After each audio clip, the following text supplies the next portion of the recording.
ஊட்டும் பரமன் இயேசுவின் பாடல்களை கேட்கவும், பரிசுத்தமாக்கும் பரமன் இயேசுவின் தேவ வார்த்தைகளை கேட்கவும் இணையுங்கள் வல்லமையின் தொனியுடன். www.வல்லமையின்தொனி.com.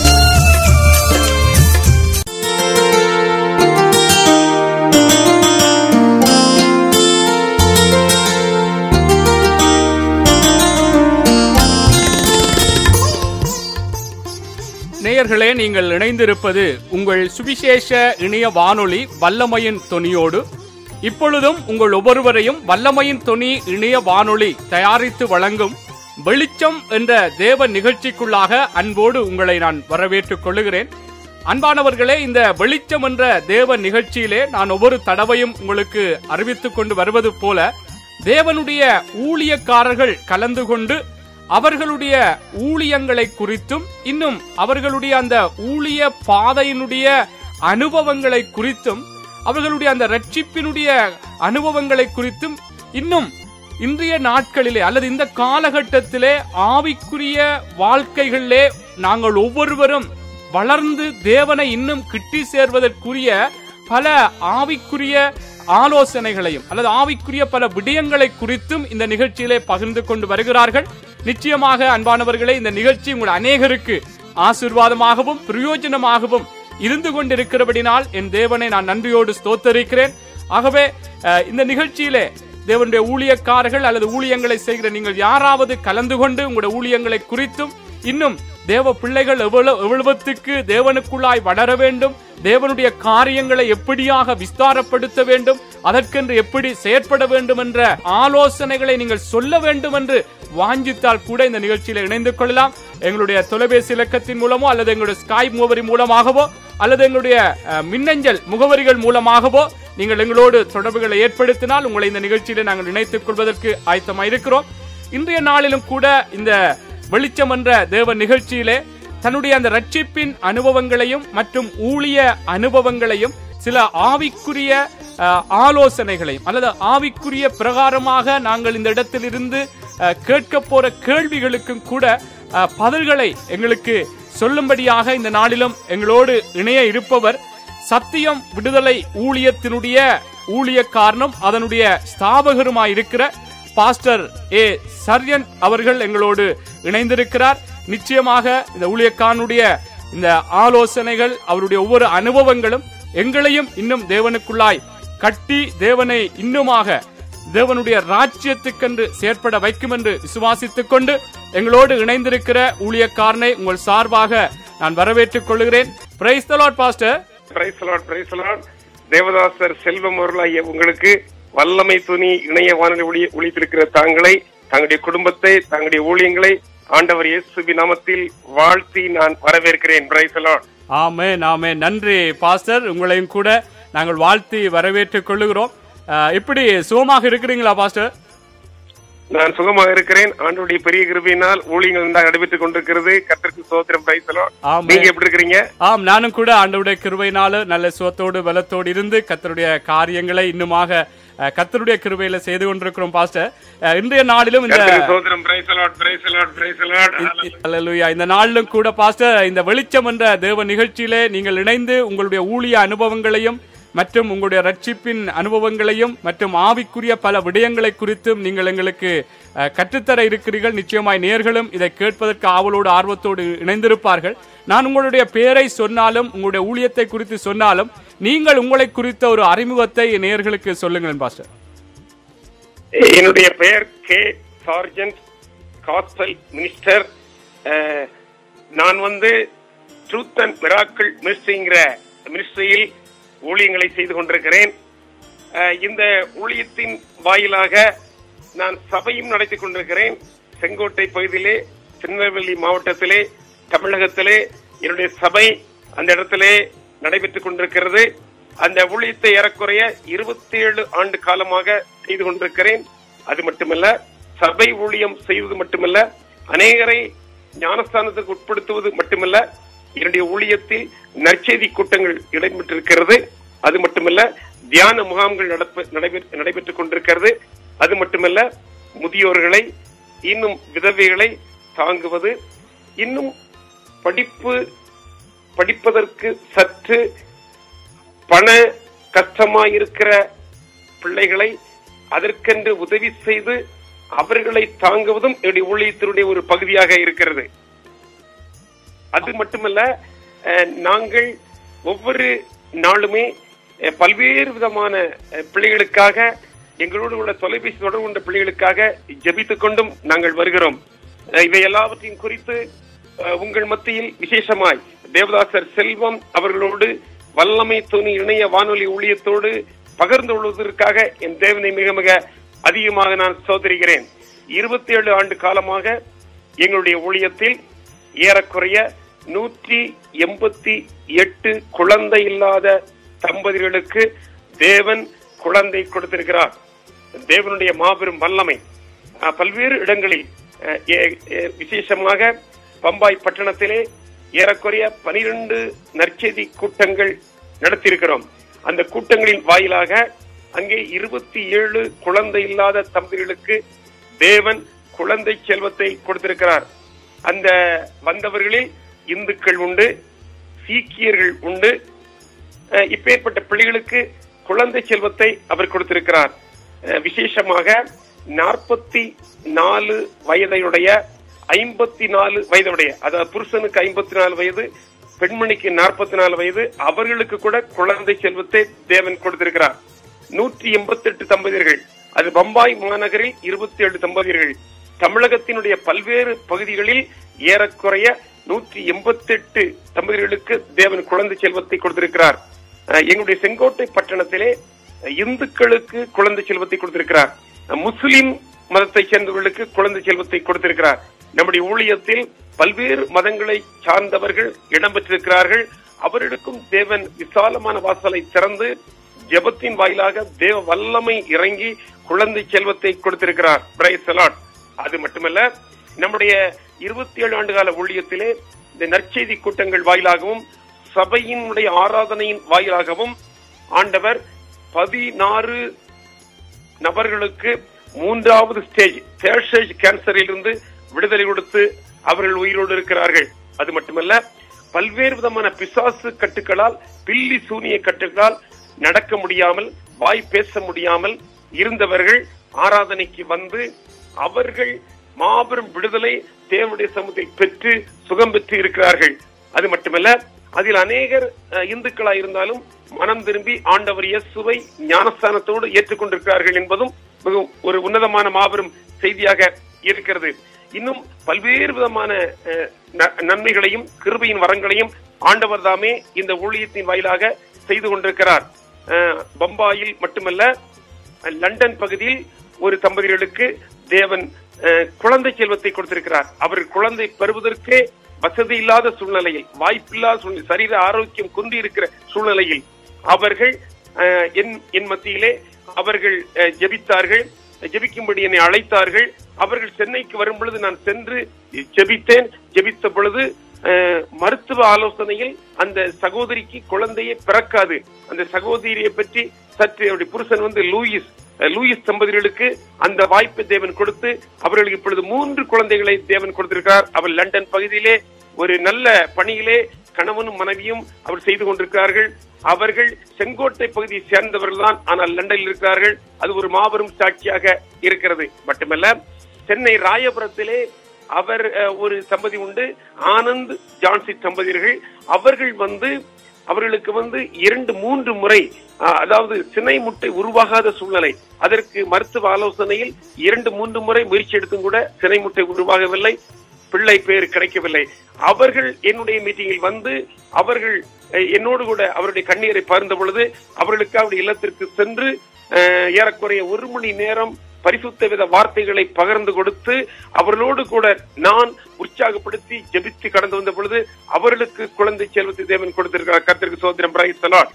அது மட்டுமல்ல, பாம்பை பகுதியிலே அந்த ஜேக்கப் ஜெமிமா என்பவர்கள் அவர்கள் வாயிலாக என்னோடு தொடர்பு கொண்டார்கள். அவர்கள் தொலைபேசியில் ஏறக்குறைய 1 மணி நேரம் ஜெபித்தேன்.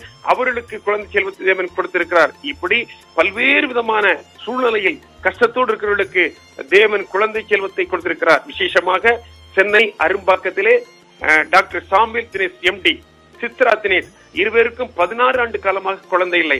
அவர்கள் சென்னையிலே ஒரு மாபெரும் மருத்துவமனையிலே பணியாற்றி கொண்டிருக்கிறார்கள். அவர்களுக்கு குழந்தை செல்வம் இல்லை. அவர்களுக்கு 16 ஆண்டு காலம் கழித்து அவருடைய இல்லத்திற்கு அடியனை அழைத்து அவர்கள் அங்கே மீட்டிங் வைத்து அவர்கள் ஜெபிக்கும்படி கேட்டுக்கொண்டார். அவர்களுக்கு ஜெபித்த பொழுது அவர்களுக்கு ஒரு ஆண் குழந்தையும் பெண் குழந்தையும் ஒரே பிரசவத்தில் ஆண்டவர் கொடுத்தார். கர்த்தருக்கு சோத்திரம். இப்படி இந்த ஊழியத்திலே பல்வேறு விதமான காரியங்களை தேவன் நடத்தி கொண்டிருக்கிறார். அது மட்டுமல்ல, தியான முகாம்களிலே பரிசுத்த வேதத்தை குறித்து என்ன கேள்வி கேட்டாலும் அதற்கு உடனடியாக விடை, அதற்கு சந்தேகங்களுக்கு உடனடியாக விடை. இந்த ஒரு அனுபவத்தில் ஆண்டவர் எங்களை வழிநடத்தி கொண்டிருக்கிறார். அனாண்டிங் தி ஹோலி ஸ்பிரிட், ஆண்டவருடைய ஒரு மகாபரிய அபிஷேகத்தின் ஆவியிலே தேவன் இந்த காரியங்கள் எல்லாம் செய்து கொண்டிருக்கிறார். இதற்கான விடைகளை அந்த ஏற்ற விலையிலே கேட்கிற ஆடியன்ஸ் மத்தியிலே, விசுவாச மத்தியிலே உடனடியாக கொடுக்கக்கூடிய தாளந்துகளையும் எங்களுக்கு தேவன் கொடுத்திருக்கார். அவ்விதமாக இந்த ஊழியம் நடைபெற்றுக் கொண்டிருக்கிறது. நானும் என்னுடைய மனைவி மோகனாவும் என்னுடைய மகன் அலெக்சாரினும் என்னுடைய மருமகள் புஷ்பாவும் இந்த ஊழியத்தில் நான் ஈடுபட்டுக் கொண்டிருக்கிறோம். இப்படியாக இந்த ஊழியத்தில் நாங்கள் இரு குடும்பமாக ஊழியத்தில் ஈடுபட்டு இந்த ஊழியங்களை நடத்தி கொண்டிருக்கிறோம். இதன் வாயிலாக அநேக நன்மையின் கிருபைகளை ஆண்டவர் தாமே ஊழியத்தில் செய்து கொண்டிருக்கிறார் என்பதில் சற்றேனும் சந்தேகமில்லை. இன்னும் இந்த வல்லமையின் தொனி இணைய வானொலி ஊழியத்தில் இன்னும் அதிகமாக பேசுவதற்கு எனக்கு சமயம் இல்லாதபடியினால் சுருக்கமாக இந்த காரியங்களை பகிர்ந்து கொள்ள நான் வாஞ்சிக்கிறேன். Price the lord. ஹல்லேலூயா.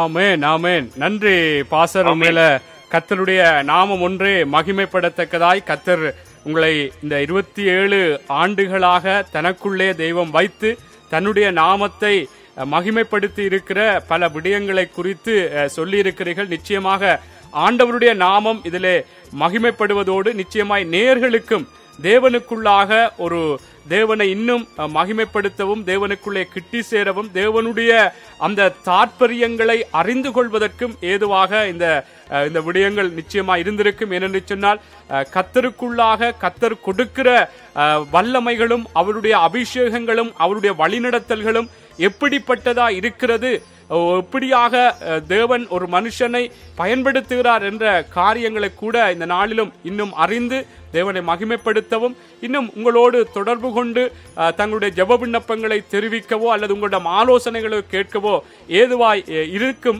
நிச்சயமாக இந்த விடயங்கள் தொடர்ந்தும் பாஸ்டர் நீங்க சொன்னது போல 27 ஆண்டுகள் இந்த ஊழியங்களை செய்து கொண்டு வருகிறீர்கள் என்று சொல்லியிருந்தீர்கள்.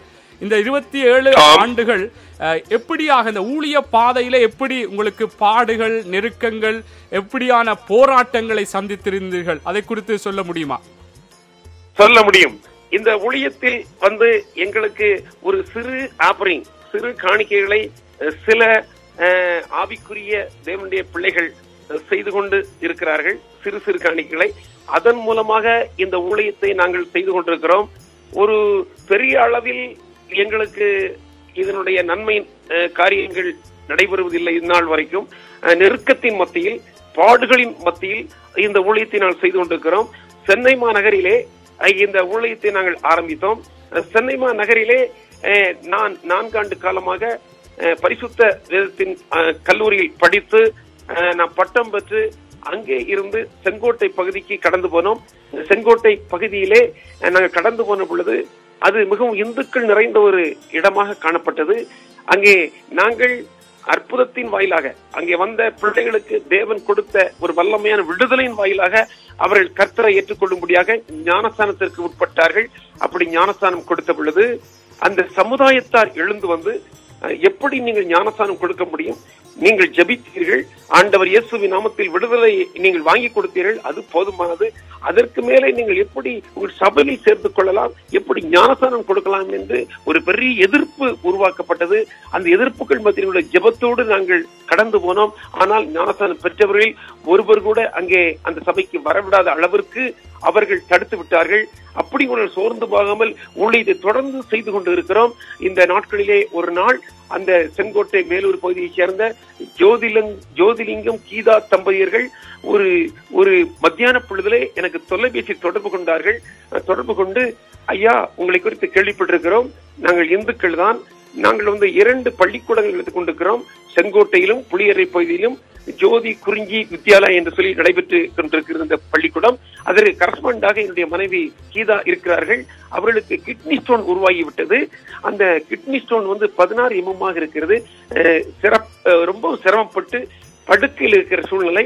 உங்களை குறித்து கேள்விப்பட்டிருக்கிறோம், நாங்கள் இந்துக்கள் தான், எங்களுடைய இல்லத்திற்கு வந்து ஜெபிக்க முடியுமா என்று கேட்டுக்கொண்டார்கள். நான் உடனடியாக கடந்து போனேன். ஜோதிலிங்கம் அவர்கள் காங்கிரஸ் கட்சியை சேர்ந்தவர்கள், அவர்கள் இதில் ஒரு நல்ல பதவியில் இருக்கிறார்கள், அதுவும் நல்ல படித்தவர்கள் அவர்கள் எல்லாம். அவர்கள் என்னிடம் சொன்னார்கள், என் மனைவிக்கு இவ்வளவான சூழ்நிலை ஏற்பட்டு விட்டது, நாங்கள் போகாத தெய்வம் இல்லை, நாங்கள் வணங்காத தெய்வம் இல்லை, எங்களுடைய முறைப்படி நாங்கள் எத்தனையோ இந்து ஸ்தலங்களுக்கு சென்று நாங்கள் வந்து விடுதலைக்காக நாங்கள் மன்றாடி இருக்கிறோம், விடுதலை கிடைக்கவில்லை, இந்த சூழ்நிலையில் வந்திருக்கிறீர்கள். 4 வருஷத்திற்கு முன்னாக 6 mm கிட்னி ஸ்டோன் என் மனைவி கீதாவுக்கு உருவானது. நான் நாகர்கோவில் பட்டத்திற்கு சென்று மத்தியாஸ் ஹாஸ்பிட்டலிலே அட்மிட் பண்ணி லேசர் சிகிச்சையின் மூலமாக அதை நாங்கள் எடுத்து விட்டோம். அப்புறம் அதில் ஒரு 2 லட்சம் ரூபாய் செலவழித்தோம். ஆனால் அதில் விடுதலை கிடைத்தது. 4 ஆண்டு தள்ளி இப்பொழுது 16 mm கிட்னி ஸ்டோன் வந்துவிட்டது. என்ன செய்வது தெரியவில்லை. பொருளாதாரத்தில் நாங்கள் மிகவும் தொய்ந்து போயிருக்கிறோம். ஆகவே நீங்கள் இப்ப என்ன சொல்லுவீர்கள் என்று கேட்டார்கள். அதற்கு நான் சொன்னேன், இன்று வியாழக்கிழமை, இன்று மத்தியானம் வந்திருக்கிறேன், இன்று நான் ஜெபிக்க போகிறேன். அருமையான மகள் கீதாவுக்கு மாபெரும் விடுதலை ஏற்படும். அவர்கள் எழும்ப முடியாமல் இருக்கிறார்கள், சாப்பிட முடியாமல் இருக்கிறார்கள். ஒரு நாள் ஒன்றுக்கு ஒரு இட்லி கூட சாப்பிட முடியாத அளவு அவர் கஷ்டப்பட்டு இருக்கிறார்கள் என்பதை சொன்னீர்கள். இப்பொழுது நான் ஜெபிப்பேன். இன்று வியாழன், வெள்ளி, சனிக்குள்ளாக அவர் எழுந்து வேலை பார்ப்பார்கள், அழகாக சாப்பிடுவார்கள். அப்படி ஒரு அற்புதத்தை ஆண்டவர் இயேசுவின் நாமம் செய்யும். அப்படி செய்தால் ஞாயிற்றுக்கிழமை நீங்கள், உங்களுடைய மனைவி கீதா, உங்களுடைய மகள் ரம்யா, உங்களுடைய மகன் மணிகண்டன் 4 பேரும் ஆராதனைக்கு வர முடியுமா? முடியாதா? நீங்க வர முடியும் என்று சொன்னால் நான் ஜெபிக்கிறேன், மாபெரும் விடுதலை உண்டு என்று சொன்ன பொழுது, ஐயா அப்படிப்பட்ட ஒரு தெய்வம் உண்டா என்று என்னிடம் கேட்டு, நான் கீழ்ப்படுகிறோம், வருகிறோம் ஐயா என்று சொன்னார்கள். நான் ஜெபித்து நான் கடந்து வந்தேன். அவர்களுக்கு வெள்ளிக்கிழமை என்று எழுந்து வேலை பார்க்கக்கூடிய வாய்ப்பை கீதா சகோதரிக்கு ஆண்டவர் கொடுத்தார்.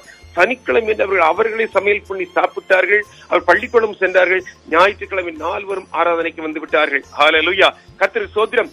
அங்கே வந்து எங்களுக்கு விடுதலை கிடைத்து விட்டு சொன்னார்கள். உடனடியாக நீங்கள் ஆர்டி ஸ்கேன் திருநெல்வேலியில் தான் நீங்கள் ஸ்கேன் எடுத்தீர்கள், 16 mm கிட்னி ஸ்டோன் இருந்தால் சொன்னார்கள். நாளைக்கு நீங்கள் சென்று மீண்டும் அந்த ஸ்கேன் ரிப்போர்ட்டை கொண்டு வர வேண்டும், எடுங்கள் என்று சொன்ன பொழுது அவர்கள் மீண்டும் அந்த ஆர்டி ஸ்கேனுக்கு சென்று ஸ்கேன் எடுத்து வந்த பொழுது மறுவாரத்திலே அந்த 16 mm கிட்னி ஸ்டோன் வெளியே வந்ததாக செய்தி. டாக்டர் சொல்லி ஆச்சரியப்பட்டார்கள். எப்படி வெளியே வந்து கேட்ட பொழுது, ஒரு ஊழியக்காரரை கூப்பிட்டேன், எங்கள் பகுதியில் இருக்கிறார்கள், கே சார்ஜென்ட், அவர்கள் எங்கள் மத்தியில் வந்து ஆண்டவர் இயேசு நாமத்தில் ஜெபித்தார்கள். அப்பொழுது ஆண்டவர் இயேசு எங்கள் விடுதலை கொடுத்தார் என்று சொல்லியிருக்கார்கள். மறுவாரம் வரும் பொழுது அவர்கள் சொன்னார்கள், ஐயா எங்களுக்கு விடுதலை தேவன் கொடுத்து விட்டார் ஐயா, இந்த ஆராதனை முடிந்த உடனே எங்களை ஞானஸ்தானத்துக்கு உட்படுத்தி ஆண்டவர் இயேசுவுடன் இணைத்துக் கொள்ள சொன்னார்கள். நான் ஆச்சரியப்பட்டேன். ஐயா ஞானஸ்தானம் என்றால் என்ன என்பதை குறித்து உங்கள் மத்தியில் 1 மாத காலம் நான் பைபிள் ஸ்டடி எடுத்து நான் விளக்கி விட்டு ஞானஸ்தானம் கொடுக்க சொன்னேன். இல்லை, இப்ப ஏற்பட்ட தெய்வம் உண்டோ என்று எங்களுக்கு தெரியாது, அந்த தெய்வத்தை நாங்கள் பார்த்து விட்டோம். இனி ஞானஸ்தானம் என்றால் என்ன என்பதை எங்களுக்கு விளக்க வேண்டாம். இப்பொழுதே நாங்கள் உடை மாற்றுவதற்காக துணி மணிகளை, எங்களுக்கு டவல் எல்லாத்தையும் கொண்டு வந்திருக்கிறோம். இப்பொழுதே ஞானஸ்தானம் கொண்டு சொன்னார்கள். நான் ஞானஸ்தானம் கொடுத்தேன். அவர்களுக்கு இந்த காரியம் நடைபெற்று 7 வருஷங்கள் ஆகிவிட்டது. இன்னும் அவர்கள் சுகத்தோடு பலத்தோடு நம்முடைய ஆராதனைக்கு வந்து கொண்டிருக்கிறார்கள். அந்த பகுதியில் இந்துக்கள் மத்தியிலே ஒரு மாபெரும் அற்புதத்தை தேவன் அவர்கள் வாயிலாக செய்தபடியால் அந்த வட்டாரம் முழுதுமாக ஆச்சரியப்பட்டுக் கொண்டிருக்கிறார்கள். அதன் மூலமாக அநேக இந்து பெரியவர்கள் என்னை ஜெபத்திற்கு அழைத்துக் கொண்டிருக்கிறார்கள். அது மட்டுமல்ல, அந்த பகுதியிலே முஸ்லிம் சமுதாயத்தை சேர்ந்த சலீம் பேக்கரி வைத்திருக்கிறார்கள். அவர் பெயர் ரஹீம். அவர் திமுகவிலே சேர்மனாக இருந்தார். அந்த நாட்களிலே அவருக்கு 15 ஆண்டு காலமாக குழந்தை இல்லை. அவர்கள் என்னை தன்னுடைய இல்லத்திற்கு அழைத்து அவர்கள் ஜெபித்தார்கள். ஜெபிக்க சொன்னால் நான் ஜெபித்து வந்தேன். அவர்களுக்கு அந்த வருஷத்திலே தேவன் குழந்தையை கொடுத்து விட்டார். இப்பொழுது இன்னும் 2வது குழந்தை கொடுத்து விட்டார். அவர்கள் ரொம்ப ஆச்சரியப்பட்டு எல்லார் மத்தியிலும், முஸ்லிம் சமுதாயத்தார் மத்தியிலும், இந்துக்கள் மத்தியிலும், புறமதத்தார் மத்தியிலும் கூட இந்த ஊழியக்காரர் வந்து எங்கள் இல்லத்தில் இயேசுவின் ஜெபித்தார்கள். அதன் மூலம் எங்களுக்கு குழந்தை செல்வத்தை தேவன் கொடுத்திருக்க சொல்லி அவர்கள் வெளியரங்கமாக சொல்லிக் கொண்டிருக்கிறார்கள். செங்கோட்டை பகுதியிலே இந்துக்கள் மத்தியிலே, முஸ்லிம் மத்தியிலே, கிறிஸ்தவர்கள் மத்தியிலே தேவன் மாபெரும் அற்புதம் செய்து கொண்டிருக்கிறார். அது மட்டுமல்ல, என்னோடு கூட என்னை பல முறை கன்வென்ஷன் மீட்டிங் அழைக்கிறவர் ஒருவர் உண்டு. அவர் எஸ்ரா சர்க்கணம். அவர் ECI சபைக்கு அவர் பவுண்டர், அவர் தலைவர். அவர் அவருடைய அந்த சபை ECS பாம்பேயிலும் இருக்கிறது. அந்த சபைக்கு சென்று பலமுறை இந்த கன்வென்ஷன் பேசியிருக்கார். அவரும் என்னோடு கூட அந்த கடைசி நாள் கன்வென்ஷன் பேசி அவர் பேசியிருக்கிறார். அவருடைய மகள் அமெரிக்கா பகுதியில் இருக்கிறார்கள். அவர்களுக்கு திருமணமாகி 8 ஆண்டு காலம் ஆகிவிட்டது, குழந்தை இல்லை.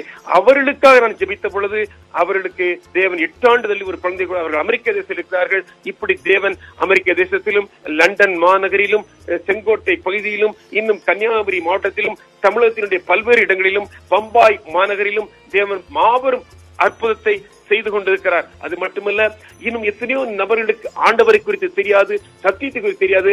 அவர்களுக்கு சத்தியத்தை சொல்லி அவர்களுக்கு ஆண்டவர் குறித்து விளக்கி இந்த போல் நடைபெற்றுக் கொண்டிருக்கிறது. ஆனால் மிக பாடுகள் மத்தியில், எதிர்ப்புகள் மத்தியில், செங்கோட்டையில் மாபெரும் எதிர்ப்பு. 150க்கும் மேற்பட்டவர்களுக்கு நான் ஞானஸ்தானம் கொடுத்தேன். ஆனால் சபைக்கு வருகிறவர்கள் ஒரு 30 நபர்கள் மட்டுமே. காரணம், அவர்கள் எதிர்ப்பு. ஒரு 20 நபருக்கு ஞானஸ்தானம் கொடுத்தேன். அதில் ஒரே ஒரு நபர் தான் வருகிறார். எதிர்ப்பின் மத்தியில் அவர்களை அந்த ஊர் ஜனங்கள் அவர்களை அடக்கி வைத்து விட்டார்கள், வரவிடாமல் தடுத்து விட்டார்கள். இப்படி ஒரு நெருக்கத்தின் மத்தியிலே இந்த ஊழியத்தை நாங்கள் செய்து கொண்டிருக்கிறோம். எங்களுக்கு அன்றாடம் எலியாவிற்கு சாக்காயை கொண்டு தேவன் போஷித்ததை போல அன்றாடம் தேவன் என்னுடைய ஊழியத்திலே பல பரிசுத்தவங்களை கொண்டு போஷித்துக் கொண்டிருக்கிறார். பெருமண்டான ஒரு சரியான வருமானம் என்பது எங்களுக்கு இல்லை. சரியான வருமானம் என்பது ஒரு குறைந்த வருமானம். என்னை சத்தியத்தை வழிநடத்த என்னுடைய தாசர் அவர்கள் எனக்காக வேண்டி மாந்தோறும் ஒரு சிறு காணிக்கையை அனுப்பி கொண்டிருக்கிறார்கள். அதன் மூலமாக மட்டுமல்ல, இன்னும் பல்வேறு என்னுடைய ஊழியத்தின் வாயிலாக சிறு சிறு காணிக்கைகளை தருகிற அந்த உள்ளங்கள் மூலமாக இந்த ஊழியத்தை நடத்தி கொண்டிருக்கிறோம். ஒரு வருஷத்துக்கு ஒரு முறை நான் முதியோர்களுக்காகவும், விதவைகளுக்காகவும், கஷ்டப்பட்டவர்களுக்காகவும் ஏறக்குறைய ஒரு 50க்கும் மேற்பட்டவர்களுக்கு அவர்களுக்கு வேஷ்டி சேலை எடுத்து கொடுத்து அந்த அவ்விதமாக அவர்களை நான் தாங்கிக் கொண்டு நாங்கள் இருக்கிறோம். அது மட்டுமல்ல, பல்வேறு விதமான படிக்க முடியாத சூழ்நிலையில் கஷ்டப்படுகிற சிறு பிள்ளைகளுக்கு, பெரிய பிள்ளைகளுக்கு எங்களால் இயன்ற எங்களுக்கு கிடைத்த நன்மையிலிருந்து ஒரு சிறு பங்கு அவர்களுக்கு கொடுத்து உதவி கொண்டிருக்கிறோம் என்று ஒரு பெரிய அளவில் செய்ய முடியாமல் கஷ்டப்பட்டு கொண்டிருக்கிறோம். பெரிய அளவில் செய்வதற்கு எங்களுக்கு போதுமான வருமானம் இல்லை. அப்படி ஒரு வருமானத்தை என் தேவன் பரத்திருந்து கொடுப்பாராகில் நிச்சயமாக பெரிய அளவில் தாங்குவதற்கு என்ற ஒரு ஊழியத்தை செய்ய வேண்டும் சொல்லி நாங்கள் இருக்கிறோம். என் ஊழியத்தினுடைய ஒரு பெரிய திறவுகோல் காரியம் என்னவென்று கேட்டால், சத்தியத்தை பல்வேறு இடங்களில் சத்தியமாக போதிக்க வேண்டும்.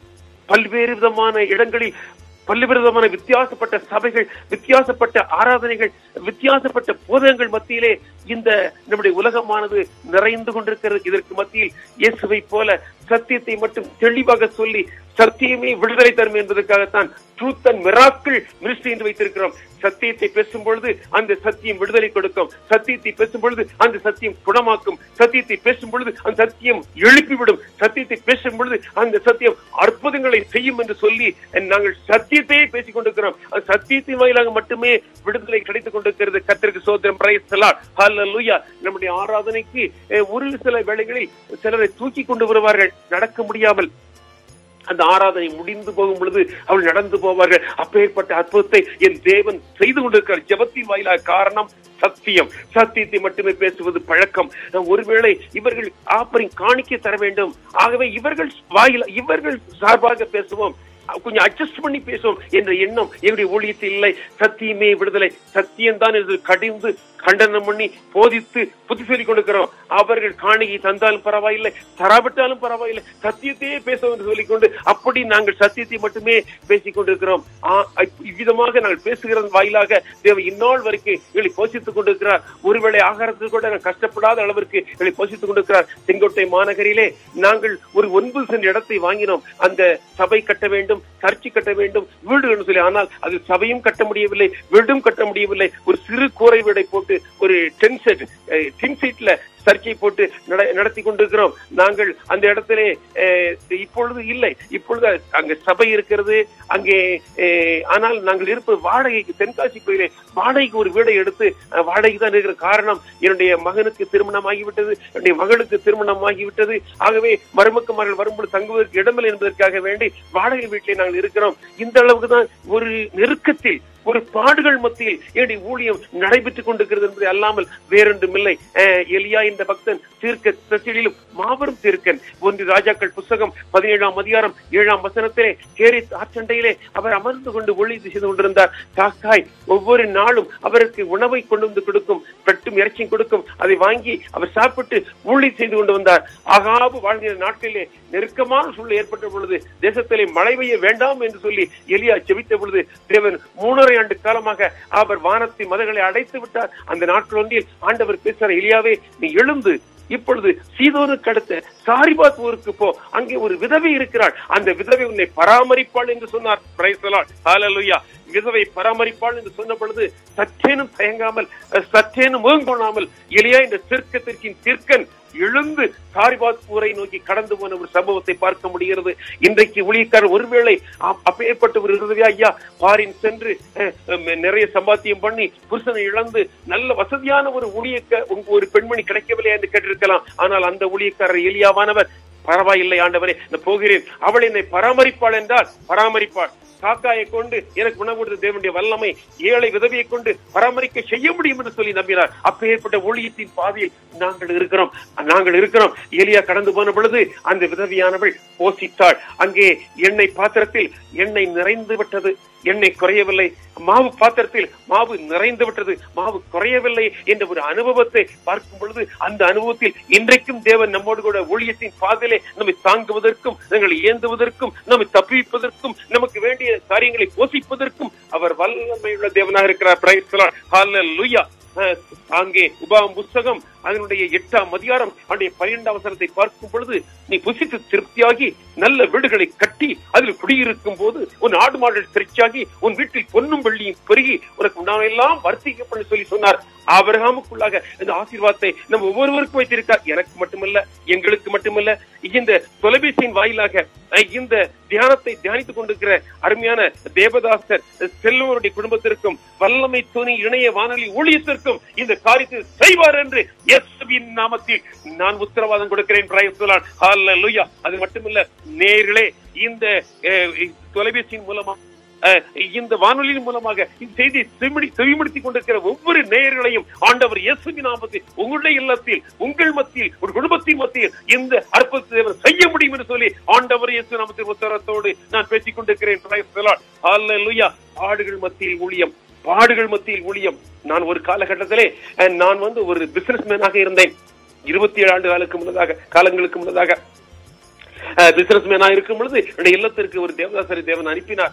நான் ஏற்கனவே கிறிஸ்துவ குடும்பத்தை சேர்ந்தவர், என் மனைவி கிறிஸ்துவ குடும்பத்தை சேர்ந்தவள். இருப்பினும் கூட சரியான சத்தியத்தின் பாதையில் நாங்கள் இல்லை. ஆனால் அவர் சத்தியத்தை போதித்த பொழுது நாங்கள் ஆவிக்குள்ளானோம், ஆவினாலும் ஜலத்தினாலும் மறுபடியும் பிறந்தது மட்டுமல்ல, இனிமேல் பட்டு இந்த சத்தியத்தை அறிவிக்கும்படியாக நாம் இந்த வியாபாரத்தை விட்டு போக வேண்டும் என்று சொல்லி நினைத்தேன். 1988ஆம் ஆண்டு வியாபாரத்தை விட்டு நாங்கள் நாகர்கோவில் பகுதியிலே, பாளையங்கோட்டை பகுதியிலே, தூத்துக்குடி பகுதியிலே இந்த ஊழியம் செய்து அந்த காலத்தில் வியாபாரத்தை செய்து வந்தேன். ஆனால் அது எல்லாவற்றையும் உதறிவிட்டு நான் என்னுடைய மனைவியும் என 2 பிள்ளைகளோடு சென்னைக்கு கடந்து சென்றோம். அங்கே நாங்கள் பரிசுத்த வேதாகம கல்லூரியில் நாங்கள் படித்து 4 ஆண்டு காலம் படித்து நான் ஒரு மாஸ்டர் டிகிரி வாங்கிவிட்டு அங்கே இருந்து ஊழியத்தை செய்து கொண்டு இருக்கிறோம். ஆனாலும் கூட இந்த நாட்களில் எந்த விதமான எதிர்பார்ப்பும் இல்லாமல் இந்த ஊழியத்திற்கு அன்றும் போனோம், இன்றும் அப்படித்தான் இருக்கிறோம். எங்களுக்கு மாதந்தோறும் சம்பளம் கிடையாது. எங்களுக்கு மாதந்தோறும் எந்த விதமான ஒரு இடத்திலிருந்து எங்களுக்கு சரியான ஒரு வருமானம் இல்லை. ஆனால் ஆண்டவர் பரத்தின் மதங்களை திறந்து எலியாவை போஷித்ததை போல, எலியா இந்த தீர்க்கதரிசி போஷித்ததை போல என்னுடைய ஊழியத்தை தேவன் தாங்கிக் கொண்டிருக்கிறார். ஆனால் நாங்கள் மட்டும் அந்த நன்மையை வாங்கி நாங்கள் பயன்படுத்தாமல் எங்களால் இயன்ற அளவிற்கு உதவிகளுக்கு, முதியோர்களுக்கு, படிக்க முடியாத ஏழை மாணவ மணிகளுக்கு எங்களால் இயன்ற அளவுக்கு நாங்களும் கூட தாங்கிக் கொண்டிருக்கிறோம், உதவி செய்து கொண்டு வருகிறோம். இதை குறித்து டெலிகாஸ்ட் பண்ணவோ அல்லது இதை குறித்து நாங்கள் டெலிவிஷனில் போடவோ எங்களுக்கு வாய்ப்பில்லை, வசதி இல்லை. அப்படியெல்லாம் அல்ல. எங்கள் மத்தியில் தேவன் செய்த அற்புதமான காரியங்கள் எங்களுக்கு தெரியும். அதை பெற்றுக்கொண்ட பிள்ளைகளுக்கு தெரியும் என்று வேறு ஒருவருக்குமே தெரியாது. அந்த சூழ்நிலையில் இந்த பாடுகள் மத்தியில் இந்த ஊழியத்தை நாங்கள் செய்து கொண்டு இருக்கிறோம். செங்கோட்டை பகுதிக்கு நாங்கள் ஊழியத்துக்கு சென்ற 93ஆம் ஆண்டிலே 92ஆம் ஆண்டிலே நாங்கள் ஒரு கணவன் மனைவி 2 பிள்ளைகளாக சபையை நாங்கள் ஆரம்பித்து அங்கே ஆராதனை செய்து கொண்டிருப்போம். அந்த நாட்கள் ஒன்றில் எங்களுக்கு அங்கே போன சூழ்நிலையில் எங்களுக்கு வருமானமே இல்லாத ஒரு சூழ்நிலையில் எங்களுக்கு என்னுடைய ஆவிக்குரிய தாசர் அவர்கள் மாதந்தோறும் ஒரு சிறு நன்மை அனுப்புவார்கள். அது அவர்கள் பேங்க் ஓபன் பண்ணி அக்கௌண்ட் ஓபன் பண்ணினால் நான் அனுப்ப முடியும் சொன்னார்கள். அக்கௌண்ட் ஓபன் பண்ணுவது கூட பைசா கையில் இல்லை. அந்த சூழ்நிலையில் நாங்கள் வீட்டில் இருக்கிறோம். நாளை விடிந்தால் ஞாயிற்றுக்கிழமை ஆராதனை பண்ண வேண்டும், ஆராதனை பண்ணி சாப்பிட வேண்டும், என்ன செய்வது என்று சொல்லி நாங்கள் தேவ சமூகத்தில் வழங்காற்படி நானும் என்னுடைய மனைவியும் ஜெபித்துக் கொண்டிருந்தோம். திடீரென வாயில் கதவு தட்டுகிற சத்தத்தை கேட்டோம். 1992-93ஆம் ஆண்டு அனுபவத்தை கொண்டு நான் பேசிக் கொண்டிருக்கிறேன். செங்கோட்டை பகுதிக்கு சென்னையிலிருந்து முதன் முறையாக ஊழியத்தில் சென்றிருக்கிறோம். அந்த பகுதி எங்களுக்கு தெரியாது. அங்கே யார் எங்களுக்கு சொந்த பந்தம் இல்லை, அங்கே யார் நண்பர்கள் இல்லை. அந்த சூழ்நிலையில் நாளைக்கு ஆகாரம் என்ன செய்வது சொல்லி கலங்கி கொண்டிருக்கிறோம். என் கதவு தட்டுவது கேட்டு கதவை திறந்தோம். ஒரு 2 சின்ன பையன்கள், ஒரு 10 வயது இருக்கும், வந்து தலையில் ஒரு மூடை வைத்திருந்தார்கள். இது இறக்கணும். என்ன தம்பின்னு கேட்டோம். எங்க அப்பா வந்து டாக்டர், அவங்க வந்து உங்களுக்கு கொடுத்துட்டு வர சொன்னாங்க. இதுல அரிசி இருக்கு, பருப்பு இருக்கு, காய்கறி இருக்கு, எல்லாமே இருக்குது, நீங்க வாங்கி கொள்ளுங்கன்னு சொன்ன உடனே நான் செபித்து நான் வாங்கி கொண்டு. அவர் யாருன்னு எனக்கு தெரியாது, ஆனா என்னை குறித்து கேள்விப்பட்டிருக்கிறார். புதுசாக ஒரு ஊழியக்காரர் வந்திருக்கிறார், ஒரு குடும்பம் இருக்கிறதுங்க என்று சொல்லி அவர் கொடுத்திருக்கிறார். நாங்கள் அதை வாங்கி அந்த ஆகாரமான எங்களுக்கு 10 நாளைக்கு அது போதுமானதாக இருந்தது. பின்னர் தொடர்ந்து தேவன் ஆசீர்வதித்தார். தொடர்ந்து என்னுடைய தாசர், என்னை ஊழியத்தில் ஏற்படுத்தின தாசர், எனக்கு சத்தியத்தை கற்றுக் தாசர் நன்மைகளை பேங்க் வாயிலாக அனுப்பினார். அதன் மூலமாக நாங்கள் திரும்பவும் நாங்கள் சாப்பிட்டுக் கொண்டு ஊழியம் செய்து கொண்டு அப்படி கடந்து போனோம்.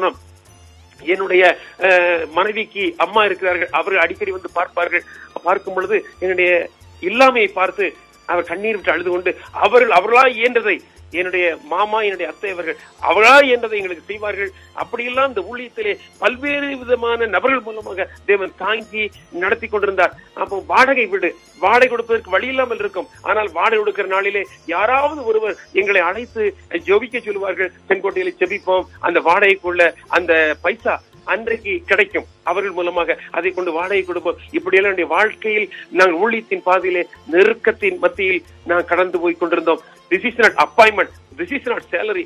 அநேக சபையில் இருக்கிறது, அங்கே அப்பாயின்மெண்ட் உண்டு, அங்கே சேலரி உண்டு. ஆனால் நாங்கள் நடத்துவது விசுவாச ஊழியம், ஒரு மாபெரும் விசுவாச ஊழியம். இந்த விசுவாச ஊழியத்திலும் நாங்கள் மட்டுமல்ல, மற்றவர்களையும் தாங்க வேண்டும் என்ற ஒரு மாபெரும் தாகத்தோடு நானும் என்னுடைய மனைவியும் என்னுடைய மகனும் என்னுடைய மருமகளும் இந்த ஊழியத்தில் நான் செய்து கொண்டிருக்கிறோம். பிரைஸ் தி லார்ட், ஹல்லேலூயா. பல்வேறு இடங்களுக்கு கன்வென்ஷன் மீட்டிங் பேசும் பொழுது அங்கே அவர்கள் வந்து எங்களை அழைப்பது உண்டு. அழைக்கும் பொழுது அவர்கள், ஐயா நீங்கள் இந்த 3 நாள் நற்செய்தி கூட்டம் பேசுவதற்கு என்ன கேட்கிறீர்கள் என்று கேட்பார்கள். நான் சொல்லுவேன், ஐயா இலவசமாய் நாங்கள் தேவ ஞானத்தை பெற்றிருக்கிறோம், அது இலவசமாய் கொடுத்து ஆசைப்படுகிறோம். உங்களால் எந்த அளவிற்கு உங்க ஆவியின் ஏவுதலோடு தர முடியுமோ தாருங்கள். மற்றபடி இதற்கு ஒரு ரேட் இல்லை. ஆண்டுடைய சத்தியத்திற்கு, ஆண்டுடைய சுவிசேஷத்திற்கு ஒரு ரேட் இல்லை. அதுக்கு வந்து ஒரு சரியான இதற்கு இவ்வளவுதான் பணம் வேண்டும் சொல்லி கேட்பதற்கு நாங்கள் ரெடி இல்லை. ஐயா கர்த்தருக்கு ஸ்தோத்திரம் சொல்லி நாங்கள் போவோம். அவர்கள் 3 நாள் கன்வென்ஷன் முடித்து விட்டு அவர்கள் கவரில் வைத்து காணிக்க திரும்பல அதை உற்சாகத்தோடு செபித்து வாங்கி வருவது வழக்கமே என்று இல்லை. 3 நாள் பேசுவதற்கு இவ்வளவு ரூபாய் நீங்கள் தர வேண்டும் என்று சொல்லி ஒரு நாளும் ஒருபோதும் கேட்டதே இல்லை. கர்த்தருக்கு ஸ்தோத்திரம். தேவனுடைய சத்தியத்தை வெறுக்க முடியாது, தேவனுடைய சுவிசேஷத்தை வெறுக்க முடியாது.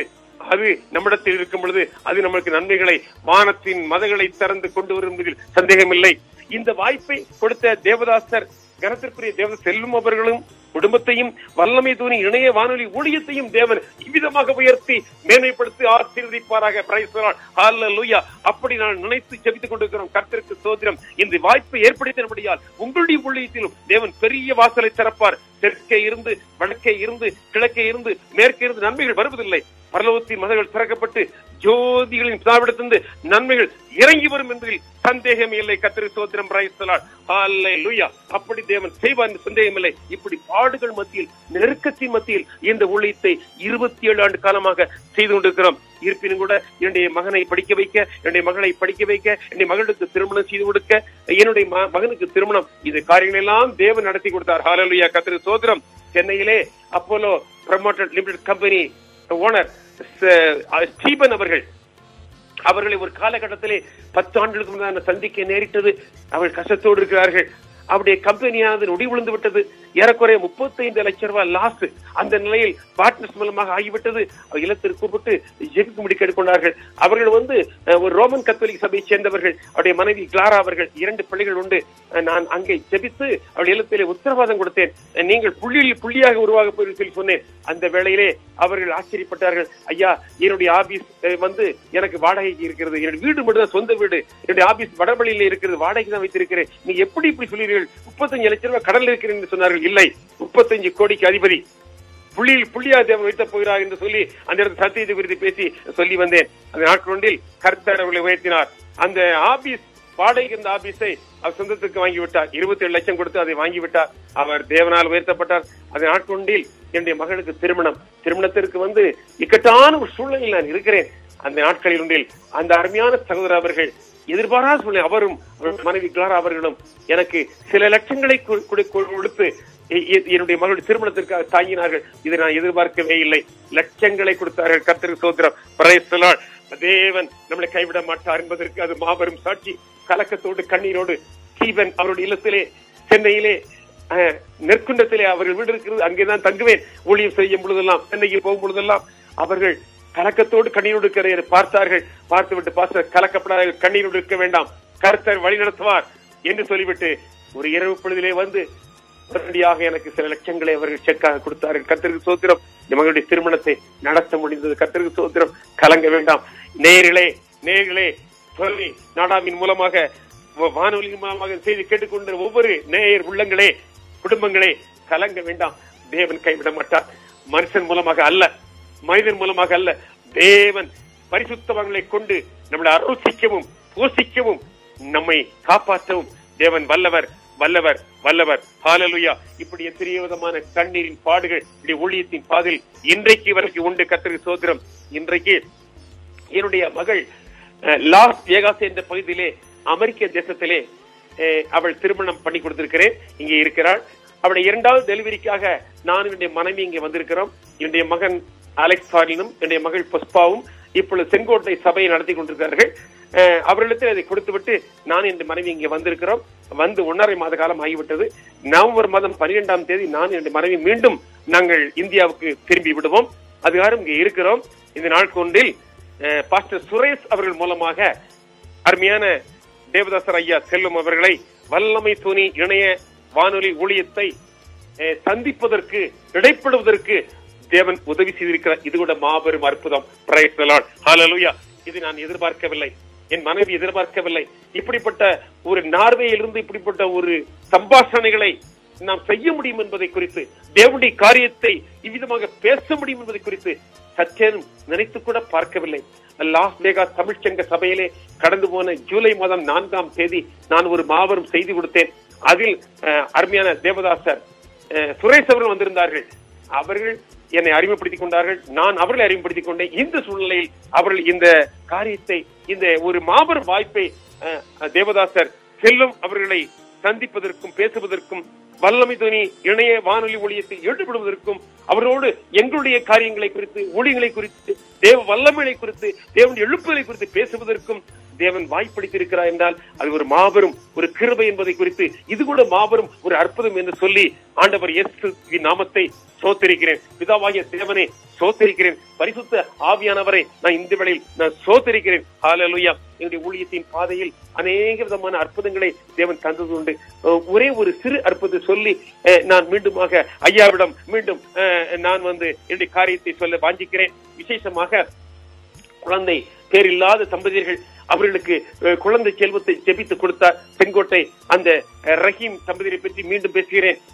குழந்தை செல்வத்தை கொடுத்தார். 4 மாதம் அது வயிற்றில் இருக்கிற அந்த குழந்தை. அந்த வேளையில் ஒன்றில் சென்னைக்கு அந்த சகோதரர் அக்கால் வீட்டுக்கு வந்திருக்கிறார்கள். அங்கே வந்த பொழுது அவள் ஒரு மாபெரும் விக்கல் வந்து விட்டது. விக்கல் வந்த உடனே அவர்கள் சென்னையிலே வடபழனி 100 அடி ரோட்டில் இருக்கிற ஒரு ஆஸ்பத்திரியில் அட்மிட் பண்ணியிருக்கிறார்கள். 102ஆம் ரூமிலே அவர்கள் இருக்கிறார்கள்.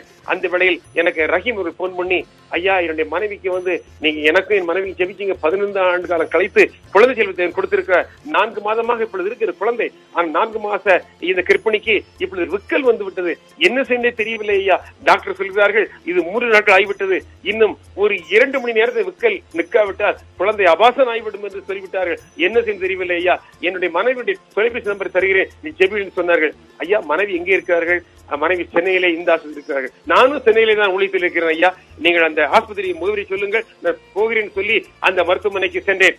சென்ற பொழுது அந்த சகோதரி அவர்கள் அங்கே பெட்டிலே படுத்திருக்கிறார்கள். பயங்கரமான விக்கல் வந்து கொண்டிருக்கிறது. அவருடைய உடன் வந்த அக்கா பக்கத்தில் இருக்கிறார்கள். நான் சென்று சொன்னேன், உங்களுக்கு ஜெபிக்க போகிறேன், விடுதலை கிடைக்குன்னு சொன்னேன். அந்த சகோதரி சொன்னார்கள், எனக்காக, என் கணவருக்காக, குழந்தை இல்லாமல் இருந்த எங்களுக்கு, 15 ஆண்டு காலம் குழந்தை இல்லாமல் இருந்த எங்களுக்காக என்று எல்லாத்திற்கும் ஜெபித்தீர்கள். குழந்தை செலுத்தி கூட தேவன் இந்த விக்கரை நிறுத்துவார்னு சொல்லி இயேசுவை நம்புகிறேன் என்று சொன்னார்கள். உடனே நான் ஜெபிக்க ஆரம்பித்தேன்.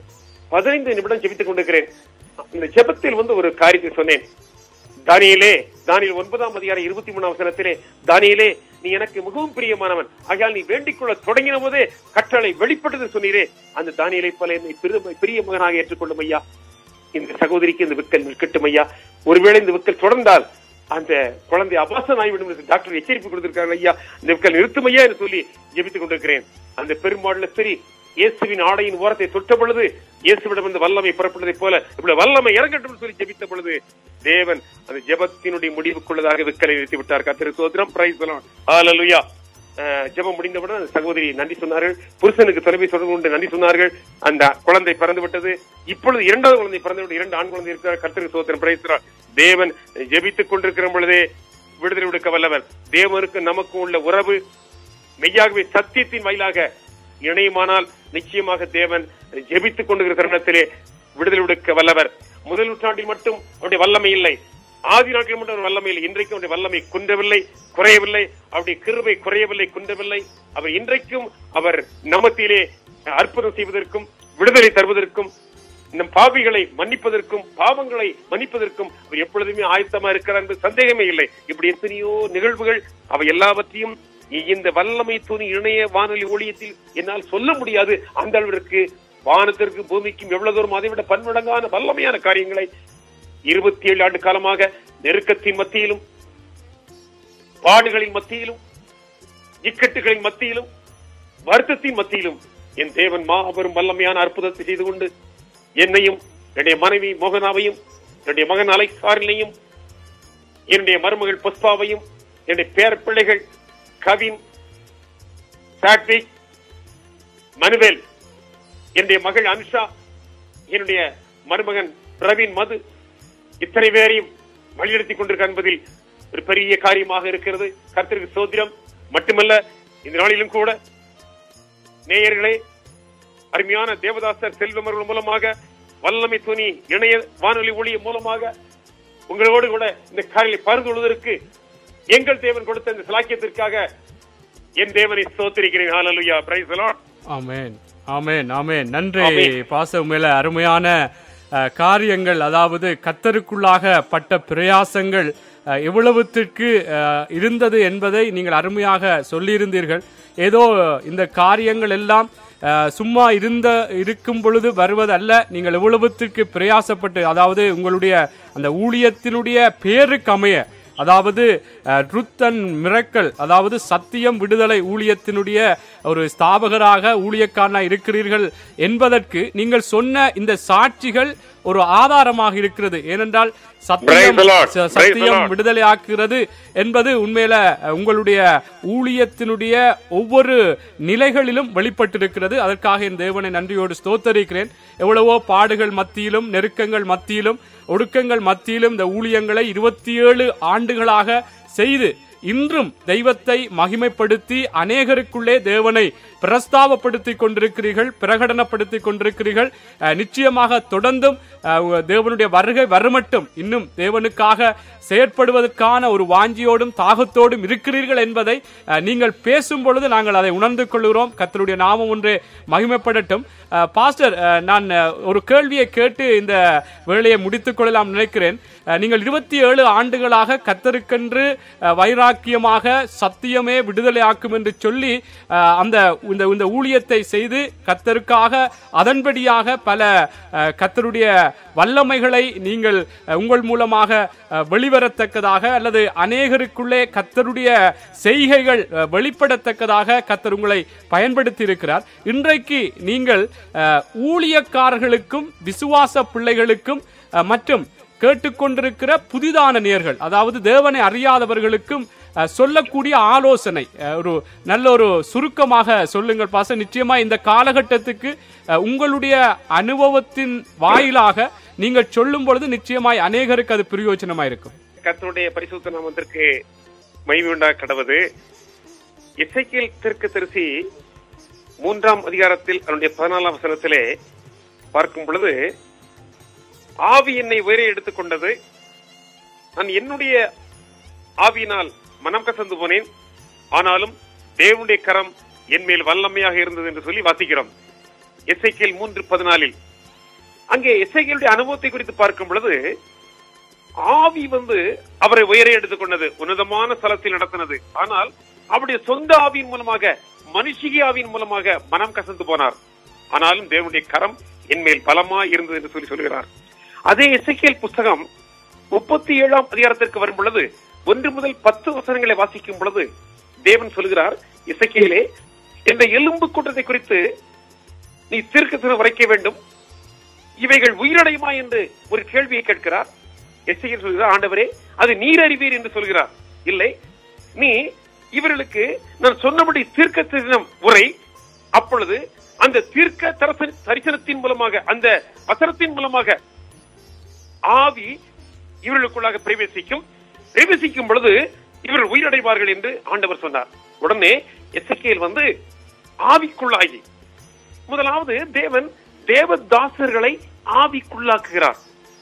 அன்பான தேவ ஊழியங்களை செய்து வருகின்ற தேவதாசர்களே, நாம் ஆவிக்குள்ளாக வேண்டும். நாம் ஆவிக்குள்ளாக விட்டால் நாம் ஊழியத்தை செய்ய முடியாது, ஊழியத்தின் வெற்றியை பார்க்க முடியாது. அங்கே எசேக்கியேலை தேவன் ஆவிக்குள்ளாக்கி, இப்பொழுது நீ தீர்க்கதரிசன உரை என்று சொன்ன பொழுது அவர் உரைத்தார்.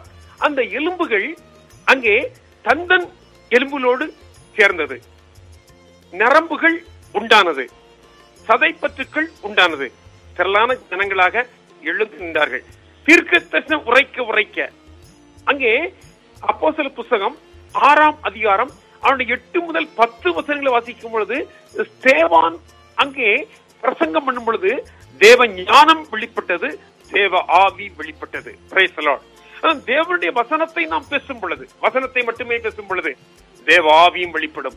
அங்கே பாருங்க, அந்த எசேக்கியேல் பிரசங்கம் பண்ணும் பொழுது அந்த தேவ ஆவி அவர்களுக்குள்ளாக பிரவேசித்தது, எலும்பு கூட்டங்கள் தந்தன் எலும்போடு சேர்ந்தது, நரம்புகள் உண்டானது, சதைப்பற்று உண்டானது. அவர்கள் ஜனமாக திரளாய் எழுதினார்கள். இன்றைக்கு அநேக கிறிஸ்தவ ஜனங்கள் மத்தியிலே அனல் இல்லாமல், ஆவி இல்லாமல், சோர்வோடு இருக்கிற குடும்பங்கள் ஏராளம் உண்டு. ஆனால் அவர்கள் எழுப்பப்பட வேண்டும். அவர்களுக்கு நாம் தீர்க்க தரிசனம் உரைக்க வேண்டும். தேவனுடைய வார்த்தைகளை அவர்களுக்கு உரைக்க வேண்டும். நாம் உரைக்கும் பொழுது அந்த தீர்க்க தரிசன வசனத்தோடு ஆவி கடந்து போக வேண்டியது அவசியமா இருக்கிறது. அப்பொழுது உயிரடைவார்கள். ஆகவே ஊழியர்களை நடத்துகின்ற தேவதாசர்களே, நாம் முதலாவது ஆவிக்குள்ளாக வேண்டும். Price the Lord. எசேக்கியேல் மட்டும் ஆவிக்குள்ளாகவில்லை. எசேக்கியேலுடைய அன்றைய இஸ்ரவேல் ஜனங்கள் எலும்பு கூட்டமாய் இருந்தார்கள். ஆனால் எசேக்கியேல் தீர்க்க தரிசியின் மூலமாக அந்த எலும்பு கூட்டங்களாய் இருந்த இஸ்ரவேல் ஜனங்களை தேவன் உயிரடைய செய்தார். Price the Lord. இன்றைக்கு உங்களுடைய கிறிஸ்தவ மத உலகில் பிற மத ஜனங்களை விட கிறிஸ்தவத்தில் இருக்கிற ஜனங்கள் உயிரடையாமல் உணர்வற்று இருக்கிற சூழலை நாம் பார்க்க முடியும். அவர்களை உயிரடைய பண்ண வேண்டுமானால் நாம் தேவனுடைய வசனத்தை தீர்க்கமாக பேசும் பொழுது தேவாவி அதன் மூலமாக பிரவேசிக்கும். அவர்கள் உயிர் அடைவார்கள். Praise the lord. ஹல்லேலூயா. அதற்கு ஒரே ஒரு எடுத்துக்காட்டான காரியத்தை நான் சொல்ல முடியும். எனக்கு பிரியமானவர்களே, சென்னை பல்லாவரத்திலே ஒரு தம்பதியர்கள், குமார் தம்பதியர்கள். அந்த குமார் தம்பதியர்களுக்கு 8 ஆண்டு காலமாக குழந்தை இல்லை. அவர்கள் என்னை அழைத்தார்கள். ஒரு கன்வென்ஷன் மீட்டிங் மூலமாக என்னை சந்தித்து அழைத்தார்கள். நான் சென்றேன். கணவன் மனைவி என்னிடம் சொன்னார்கள், ஐயா, கர்ப்பப்பை எனக்கு சுருங்கி விட்டது. நான் எத்தனையோ மருத்துவரை பார்த்து நாங்கள் பணம் நிறைய செலவழித்து விட்டோம். கடைசியாக ஒரு மருத்துவரை பார்த்தோம். அவர்கள் புஷ்பா என்ற லேடி டாக்டர். அவர்களை வடபழனி பகுதியிலே சந்தித்தோம். அவள் சொன்னார்கள், இனிமேல் பட்டு உன்னுடைய கற்பப்பை சுருங்கி விட்டது, ஒன்னும் செய்ய முடியாது. நீ இன்னும் ஒரு குழந்தையை வெளியே இருந்து எடுத்து வளர்க்க முடியும் என்று வேற ஒன்றும் செய்ய முடியாது. இனிமேல் பட்டு நீ எந்த டாக்டரை சென்று நீ ஆலோசனை பெற வேண்டாம். வெறுமனே உள்ளத்தில் பணத்தை வருவித்துக் கொள்வார்கள் என்று எச்சரிப்பு கொடுத்து அனுப்பினார்கள். ஐயா, இந்த நிலையில் இருக்கிறோம் என்று அந்த தம்பதிகள் சொன்னார்கள். நான் சொன்னேன், எசேக்கியேல் அவர்கள் 37ஆம் அதிகாரத்தில் தீர்க்க தரிசன வசனங்களை பேசின பொழுது ஆவி உட்பிரவேசித்து அவர்களை தெல்லான ஜனங்களாக எழும்புகின்ற பண்ணதென்றால், சகோதரியே, சகோதரனே, உங்களுக்காக நான் இப்பொழுது வசனத்தை பேசி ஜெபிக்கப் போகிறேன். ஜெபிக்கும் பொழுது சுருங்கி போன கற்பப்பையை தேவன் சரி செய்ய முடியும். இயேசுவின் நாமத்தில் உத்தரவாதம் ஜெபித்து வந்தேன். ஜெபித்து வந்த 3வது மாதத்தில் எனக்கு செய்தி வந்தது. அந்த தம்பதியர் குழந்தை தேவன் கொடுத்து விட்டார். இப்பொழுது ஒரு அருமையான ஆண் குழந்தை இருக்கிறது. கர்த்தருக்கு ஸ்தோத்திரம். Praise the lord. ஹalleluya.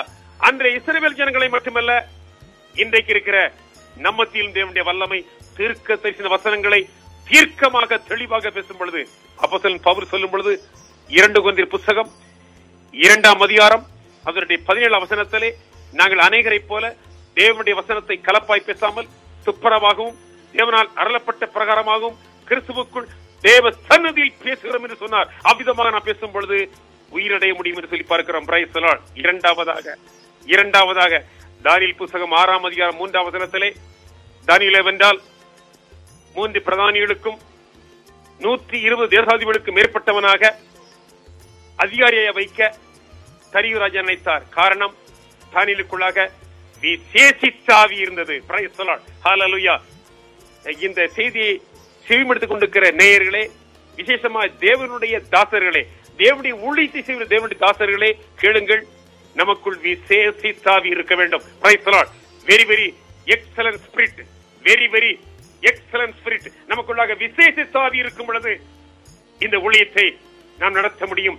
ஜனங்களை எழுப்ப முடியும். பாவிகளை நம்முடைய வசனமானது எழுப்பிவிடும் என்பதில் சந்தேகமில்லை. ரோகிகளை, வியாதியுள்ளவர்களை எழுப்பிடும் என்பதில் சந்தேகமில்லை. கர்த்தருக்கு ஸ்தோத்திரம். Praise the lord. ஹalleluya. எடுத்துக்காட்டாக அநேக காரியங்களை நான் சொல்ல முடியும்.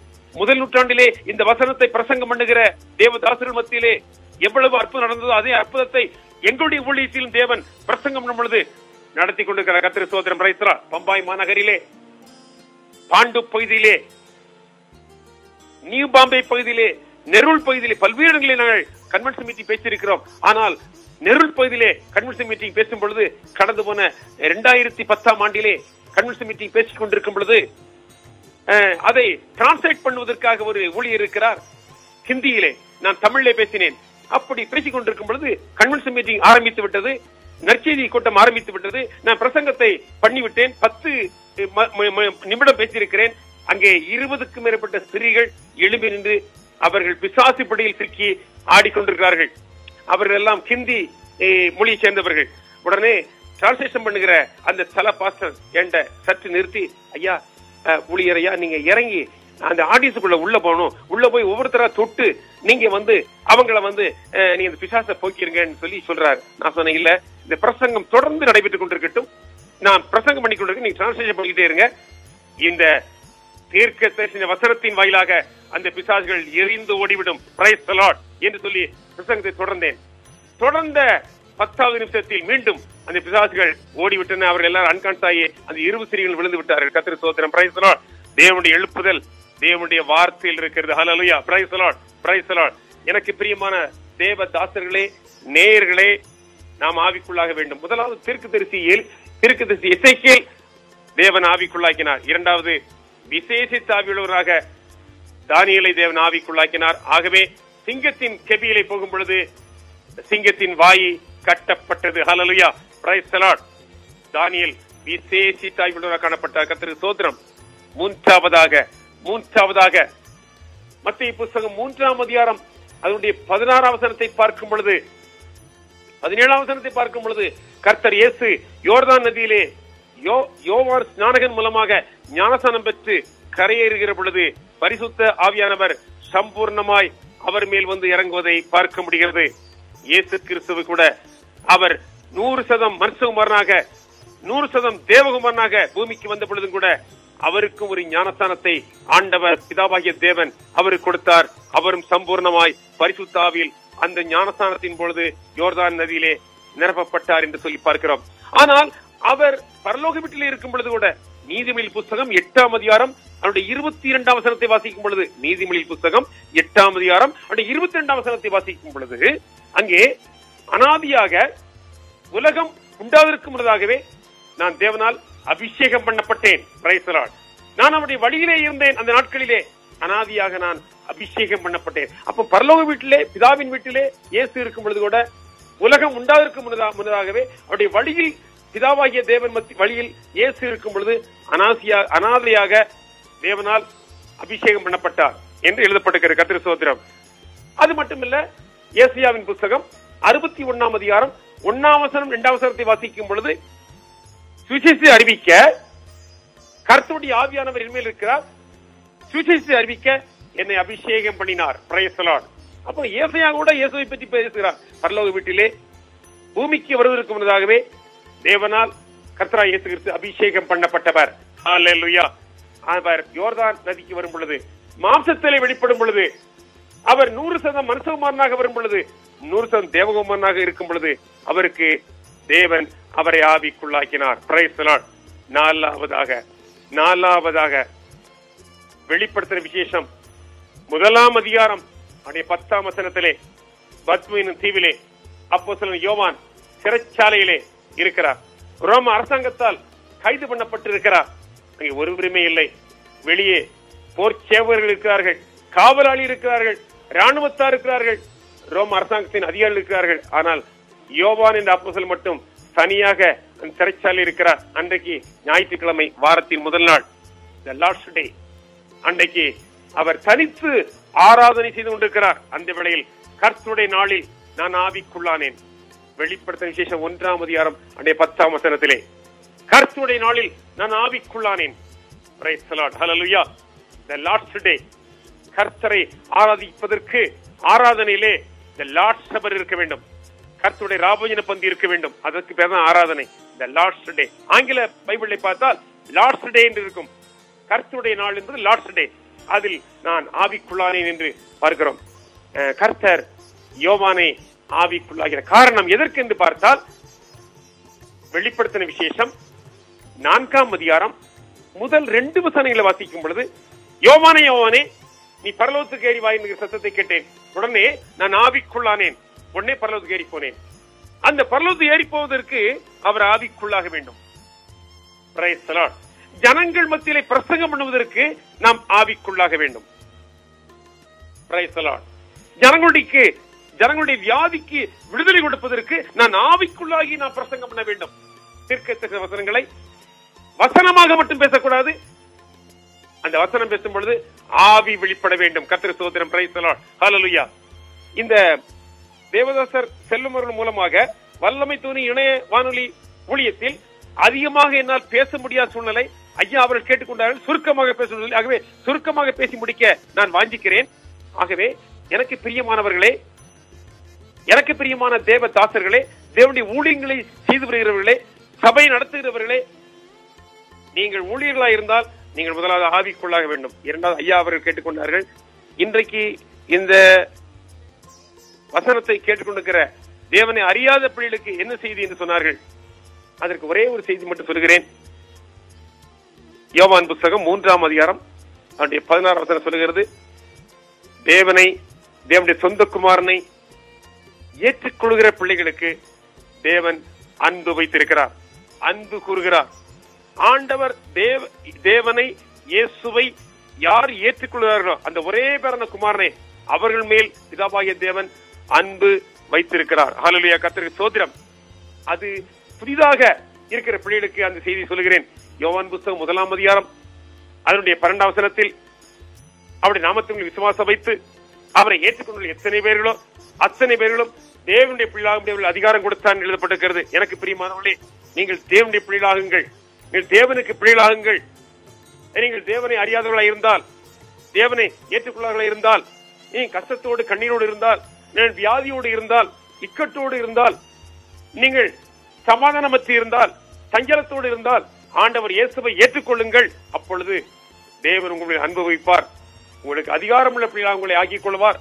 தன்வசம் உங்களை சேர்த்துக் கொள்வார். அதில் சந்தேகமே இல்லை. கர்த்தருக்கு ஸ்தோத்திரம். Praise the Lord. ஒரே ஒரு உதாரணத்தை சொல்கிறேன். அப்போஸ்தலர் புத்தகம் 6ஆம் அதிகாரத்திலே பந்தி விசாரிப்புக்கென்று 7 பேர்களை தெரிந்து கொள்ள வேண்டும் என்று சொல்லி அப்போஸ்தலர்கள் சொன்னார்கள்.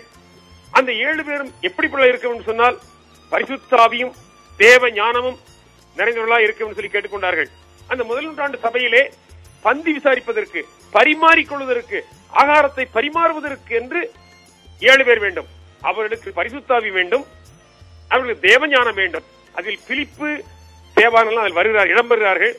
பாங்க அவங்க பந்தி விசாரிச்சு அவங்க அந்த இடத்துக்குள்ள எல்லாத்துக்கும் சாப்பாடு கொடுத்துட்டு அந்த விசுவாசிகள் போனவன அதெல்லாம் தூத்து தொடச்சி போடுவாங்க. அந்த வேலைக்கு தான் பரிசுத்த ஆவி நிறைஞ்சிருக்கணும், தேவ ஞானம் நிறைஞ்சிருக்கணும் சொல்லி அப்போ சொன்னாங்க. அப்பேற்பட்டவங்களை தேர்ந்தெடுத்த பொழுது தேவானுடைய பிரசங்கம் ஆச்சரியமாயிருந்தது. அப்போஸ்தலர் புத்தகம் 6ஆம் அதிகாரம் 8 முதல் 10 வரை வாசிக்கும் பொழுது தேவானுடைய பிரசங்கத்தில் தேவ ஞானம் வெளிப்பட்டது, தேவ ஆவி வெளிப்பட்டது, அற்புதங்கள் நடைபெற்றது. கர்த்தருக்கு ஸ்தோத்திரம். Praise the lord. ஹல்லேலூயா. எனக்கு பிரியமான தேவனை அறியாத பிள்ளைகளே, நீங்கள் உங்களுக்குள் தேவ ஞானம் வரும் பொழுது, உங்களுக்குள் தேவ ஆவி வரும் பொழுது, நீங்க சாதாரண பிள்ளை இருந்தாலும் கூட நீங்கள் பலன் பெறுவீர்கள். நீங்கள் தேவனுடைய வசனத்தை உங்களால் பேச முடியும் என்பதற்கு அது எடுத்துக்காட்டாக அந்த அப்போஸ்தலர் புத்தகம் 6ஆம் அதிகாரத்தினுடைய பந்தி விசாரிப்பின் 7 நபர்களை கொண்டு பார்க்க முடிகிறது. கர்த்தருக்கு ஸ்தோத்திரம். அந்த பிரிப்பு சாதாரணமானவர். அப்போஸ்தலர் புத்தகம் 8ஆம் அதிகாரம் 35 முதல் 39 வரைக்கும் வாசிக்கும் பொழுது எத்தியோப்பிய மந்திரி எருசலேமுக்கு வந்துட்டு, ஆலயத்துக்கு வந்துட்டு போகிறார். திரும்பி அவரை சந்திக்கிறார் பிலிப்பு. உடனே ஆண்டவருடைய காரியத்தை பற்றி பிலிப்பு பேசுகிறார். ஆவியானவர் இதை நடத்துகிறார், பரிசுத்த ஆவியானவர் நடத்துகிறார். பேசின மாத்திரத்திலே இப்பொழுது தண்ணீர் இருக்கிறது, தண்ணீர் இடத்துக்கு வந்துட்டோம், நான் ஞானஸ்நானம் பெறணும்னு சொன்ன பொழுது பிலிப்பு தண்ணீரில் இறங்கி எத்தியோப்பிய மந்திரி அவர்களுக்கு ஞானஸ்நானம் கொடுத்தார். அவர் தன் வழியே சந்தோஷத்தோடு போனார். Price the Lord. சந்தோஷம் இருக்கிற தேவனுடைய பிள்ளைகளே, ஆண்டவரை ஏற்றுக்கொள்ளாத தேவனுடைய பிள்ளைகளே, இயேசுவை அறியாத தேவனுடைய பிள்ளைகளே, ஒரு சந்தோஷம் வேண்டுமா? ஆண்டவருக்குள்ள கடந்து வாருங்கள், உங்களுக்கு சந்தோஷம் கிடைக்கும். ஆண்டவரை ஏற்றுக்கொள்ளுங்கள், சந்தோஷம் கிடைக்கும். அப்போஸ்தலர் புத்தகம் 16ஆம் அதிகாரம் 17ஆம் அதிகாரம் இவையெல்லாம் வாசிக்கும் பொழுது அங்கே பவுல், சீலா இவளை குறித்தெல்லாம் பார்க்கிறோம். அவர்கள் ஜெயிலில் இருக்கிறார்கள். அங்கே இருந்து சிறைச்சாலையில் பாட்டு பாடி ஜெபித்துக் கொண்டிருக்கிறார்கள். சிறைச்சாலை கதவுகள் திறக்கப்படுகிறது. ஆண்டவருடைய வல்லமையினால், பரிசுத்த ஆவியினால் திறக்கப்படுகிறது. தேவ தூதர்களை அனுப்பி திறக்கப்படுகிறது. உடனே ஜெயில் அதிகாரி கத்தி எடுத்து குத்திக் கொள்ளப் போகிறார். உடனே பவுல் சென்று, நாங்க வெளியே போக மாட்டோம், நீங்க கவலைப்படாதீங்க, ஆண்டவர் இயேசுவின் நாமத்தை சொல்கிறார். உடனடியாக அந்த ராத்திரியிலே ஜெயில் அதிகாரியும் அவருடைய மனைவியும் அந்த குடும்பத்தாரும் ஞானஸ்நானம் பெற்றார்கள். அவர்கள் சந்தோஷம் அடைந்தார்கள். Praise the lord. ஹல்லேலூயா. தேவனை அறியாத பிள்ளைகளே, இந்த செய்தியை கேட்டுக்கொண்டிருக்கிற நேயர்களே, நீங்கள் ஆண்டவரை ஏற்றுக்கொள்ளாதவர்களாக இருந்தால் ஆண்டவரை ஏற்றுக்கொள்ளுங்கள், உங்களுக்கு சந்தோஷம் ஜெயில் அதிகாரிக்கு ஏற்பட்டதைப் போல, எத்தியோப்பிய மந்திரிக்கு ஏற்பட்டதை போல சந்தோஷம் ஏற்படும். கர்த்தருக்கு ஸ்தோத்திரம். அப்போஸ்தலர் புத்தகம் 2ஆம் அதிகாரம் அதனுடைய 40, 41 வசனங்களை வாசிக்கும் பொழுது அவருடைய வார்த்தையை சந்தோஷமாய் ஏற்றுக்கொண்டவர்கள் ஞானஸ்நானம் பெற்றார்கள். கர்த்தருக்கு ஸ்தோத்திரம். ஆண்டவரை ஏற்றுக்கொள்வது நமக்கு சந்தோஷத்தை கொடுக்கும், நம்முடைய குடும்பத்திற்கு சந்தோஷத்தை கொடுக்கும், நம்முடைய வாழ்வுக்கு சந்தோஷத்தை கொடுக்கும், நம்முடைய பணிகளில், நம்முடைய வியாபாரத்தில், நம்முடைய பிரயாசங்களில் சந்தோஷத்தை கொடுக்கும், நம்முடைய பிள்ளைகள், நம்முடைய மனைவி, நம்முடைய கணவர் மத்தியிலே சந்தோஷத்தை கொடுக்கும். 2 செய்தியை நான் சொல்லியிருக்கிறேன். ஒன்று தேவதாசர்களுக்காக, தேவனுடைய ஊழியங்களை செய்து வருகிற கனம் பெற்ற ஊழியக்காரர்களுக்காக சொல்கிறேன். நீங்கள் ஆவிக்குள்ளாக வேண்டும். எசேக்கியேலை போல, தானியேலை போல, இயேசுவை போல, அப்போஸ்தலன் யோவானை போல ஆவிக்குள்ளாக வேண்டும். இரண்டாவதாக, தேவனை அறியாத பிள்ளைகளே, நீங்கள் சேவானை போல, பிலிப்புவை போல ஆண்டவரை ஏற்றுக்கொண்டு தேவ ஞானத்தை பெற்றுக் கொள்ள வேண்டும். அப்பொழுது உங்களுக்கு சந்தோஷம் உண்டு. ஜெயில் அதிகாரிக்கு சந்தோஷம், அந்த குடும்பத்துக்கு சந்தோஷம், எத்தியோப்பிய மந்திரிக்கு சந்தோஷம். சந்தோஷம் இல்லாத மந்திரி சந்தோஷத்தை பெற்றுக் கொண்டார். தேவாலயத்துக்கு பலமுறை வந்து போனார். எருசலேம் தேவாலயத்துக்கு சந்தோஷம் இல்லை. ஆண்டவரை ஏற்றுக்கொண்ட பொழுது, ஞானஸ்நானம் பெற்ற பொழுது சந்தோஷம் கிடைத்தது. ஞானஸ்தானத்தில் சந்தோஷம். Praise the lord. ஹல்லேலூயா. வாய்ப்பளித்த அருமையான கரத்துக்குரிய தேவதாசர் செல்லும் அவர்களுக்கும் குடும்பத்திற்கும், வல்லமை துணி இணைய வானொலி ஊழியத்திற்கும், நார்வே ஜனங்களுக்கும், இதை கேட்டுக்கொண்டிருக்கிற நேயர்களுக்கும், இதை கேட்டுக்கொண்டிருக்கிற கனம் பெற்ற ஊழியர்களுக்கும் ஆண்டவர் இயேசுவின் நாமத்தில் ட்ரூத் அண்ட் மிராக்கிள் மினிஸ்ட்ரி ஊழியத்தின் சார்பாகவும், அடியனுடைய மனைவி, அடியனுடைய மகன், மகள், மருமக்கமார்கள் சார்பாகவும் ஆண்டவர் இயேசுவின் நாமத்தில் வாழ்த்துக்களையும் நன்றிகளையும் பகிர்ந்து கொள்வதில் என் தேவனை மிக மிக அதிகமாக ஸ்தோத்திரிக்கிறேன். கடைசியாக அருமையான தேவதாசர் சுரேஷ் அவர்களுக்கும், அருமையான தேவதாசர் செல்வம் அவர்களுக்கும், வல்லமை துணி இணைய வானொலி ஊழியத்திற்கும் நன்றிகளையும் ஆண்டவர் இயேசுவின் நாமத்தில் வாழ்த்துக்களையும் சொல்லிக்கொண்டு, இந்த வல்லமை துணி இணைய வானொலி ஊழியம் அருமையான தேவதாசர் செல்வனுடைய குடும்பம் கர்த்தருக்குள்ளாக செழித்தோங்கி பனை மரத்தை போல வளர தேவனால் செய்ய முடியும் என்று சொல்லி நான் வாழ்த்துகிறேன். அதற்கு ஒரே ஒரு வசனத்தையும் நான் கொடுப்பதற்கு நான் வாஞ்சிக்கிறேன். அந்த வசனம் என்ன என்று சொல்லி பார்க்கும் பொழுது, உபாகமம் புத்தகம் 4ஆம் அதிகாரம் 8ஆம் அதிகாரம் 12ஆம் வசனம். நீ புசித்து திருப்தியாகி நல்ல வீடுகளை கட்டி அதில் குடியிருக்கும் போது உன் ஆடு மாடு திருச்சியாகி உன் வீட்டில் பொன்னும் வெள்ளியும் பெருகி உண்டான எல்லாம் வர்த்திக்கப்படும் சொன்னார். அந்த ஆசீர்வாதத்தை இந்த ஊழியத்தில் ஆபிரகாமுக்குள் நிச்சயமாய் நமக்கு தருவார் என்பதில் சந்தேகமில்லை. ஏறக்குறைய 65-75 வயதுக்கு மேற்பட்ட கணவன் மனைவியாக ஆபிரகாமும் சாராளும் ஆண்டவரை ஏற்றுக்கொண்டு கடந்து போனார்கள். ஒரு தேவனை அறியாத குடும்பத்திலிருந்து பிரித்தெடுக்கப்பட்ட ஆபிரகாம் சாராள் தேராகுக்கு மகனாக இருந்தார். தேராகோ தேவனை அறியாதவர், விக்கிரக ஆராதனைக்காரன். ஆனால் அவர் கடந்து போன பொழுது அங்கே ஆதியாகமம் புத்தகம் 13ஆம் அதிகாரம் 1-2 வசனங்களை வாசிக்கும் பொழுது, ஆபிரகாமோ மிருக ஜீவன்களையும் ஆடு மாடுகளையும் பொன்னும் வெள்ளியும் உடைய சீமானா இருந்தான் என்று வேதம் சொல்லுகிறது. வயதான நாட்களிலும் கூட தேவன் ஆபிரகாமை ஏற்றுக்கொண்ட வேளையிலே பொன்னும் வெள்ளியும் உடைய ஆடு மாடுகளுடைய சீமானாக உயர்த்தினார். ஆபிரகாமுக்குள் நம்மையும் உயர்த்த வல்லவர். ஆகவே அருமையான மதிப்புக்குரிய கனத்துக்கு தேவதாச செல்வம் அவர்களுடைய குடும்பத்தையும் வல்லமை துணி இணையதன ஊழியத்தையும் கர்த்தர் ஆபிரகாமை போல உயர்த்துவார்.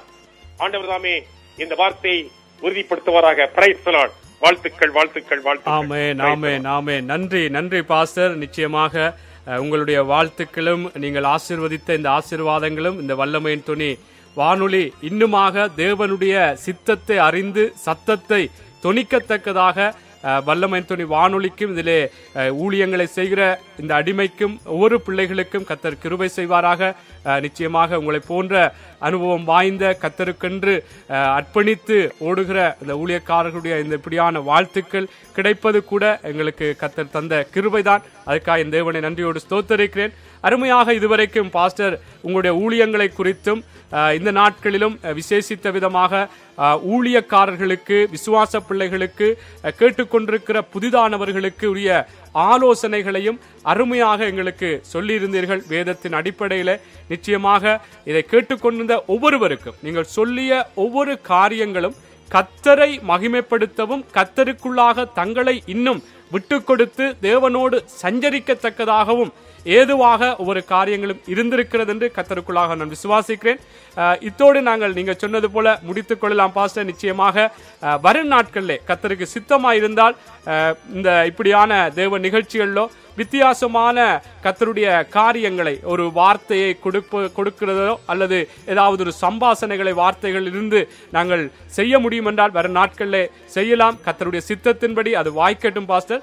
இப்பொழுதும் கர்த்தர் தாமே உங்களையும் உங்கள் குடும்பத்தையும் உங்கள் ஊழியங்களையும் சபையையும் சபை மக்களையும் தொடர்ந்தும் தேவன் தாமே ஆசீர்வதிப்பாராக. உங்களையும் நாங்கள் வாழ்த்துகிறோம். வல்லமையின் துணி வானொலி சார்பாக பாஸ்டர் மீண்டும் கர்த்தருடைய சித்தத்தின்படி சந்திப்போம் பாஸ்டர். கர்த்தர் உங்களை ஆசீர்வதிப்பாராக. நன்றி பாஸ்டர், நன்றி.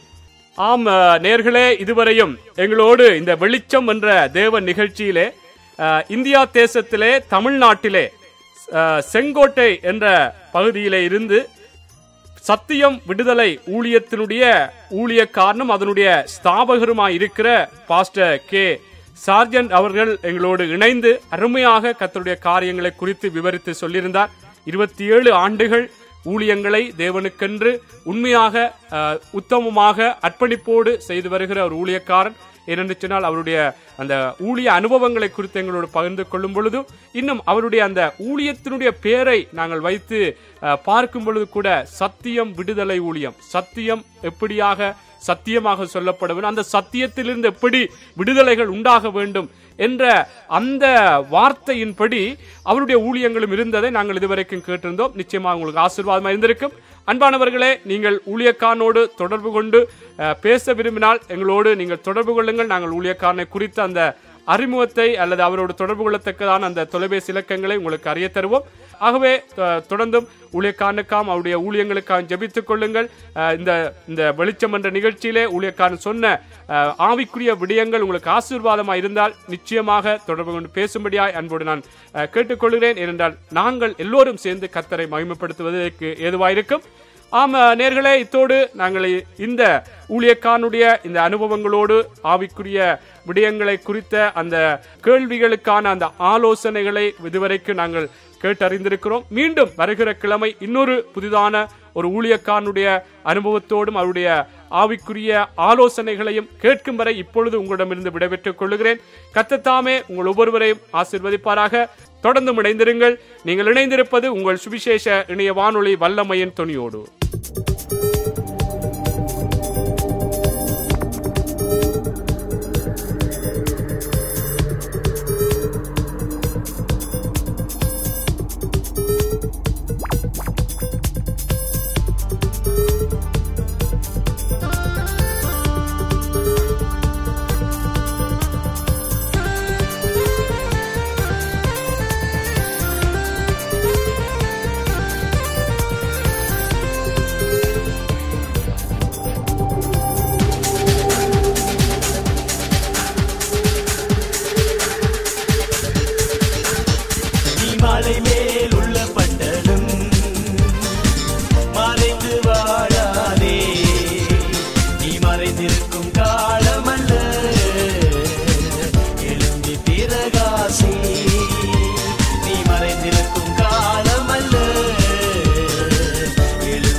நீ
பரலோக